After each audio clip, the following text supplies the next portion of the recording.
वेद हमारे प्राचीन भारतीय ग्रंथ जीवन के रहस्यों और असलियत के बारे में गहरी समझ देते हैं।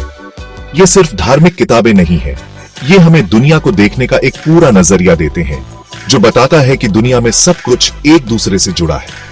आज हम वेदों के हिसाब से समय और अंतरिक्ष को समझने की कोशिश करेंगे और देखेंगे कि आज भी इनकी विजडम कितनी रेलेवेंट है।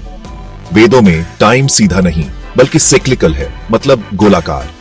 कल्प, महाकल्प और युग जैसे कॉन्सेप्ट्स बताते हैं कि कैसे दुनिया बार बार बनती है, चलती है और फिर खत्म हो जाती है।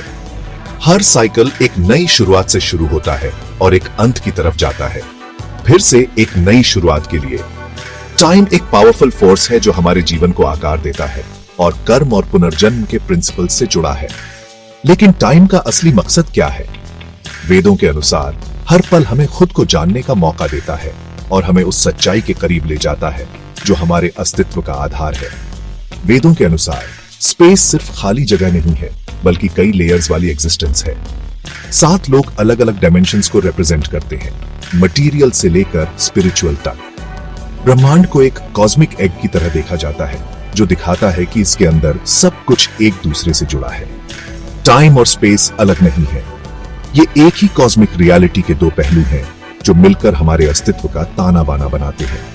दिलचस्प बात यह है कि मॉडर्न साइंस भी अब इन एंशिएंट वैदिक कॉन्सेप्ट्स के करीब पहुंच रही है। आइंस्टाइन का रिलेटिविटी थ्योरी और क्वांटम फिजिक्स में नई डिस्कवरीज वेदों की इस बात से सहमत हैं कि टाइम और स्पेस एक दूसरे से जुड़े हुए और डायनामिक हैं। ये सिमिलैरिटी एक इंपॉर्टेंट सवाल उठाती है, हजारों साल पहले इतनी गहरी समझ कैसे पॉसिबल थी? ये वेदों की विजडम और आज के समय में यूनिवर्स को समझने में उनकी रेलेवेंस को दर्शाता है। वेदों की विजडम सिर्फ पास्ट तक सीमित नहीं है, यह हमें लाइफ, टाइम और स्पेस को एक ब्रॉडर पर्सपेक्टिव से देखने के लिए इंस्पायर करती है।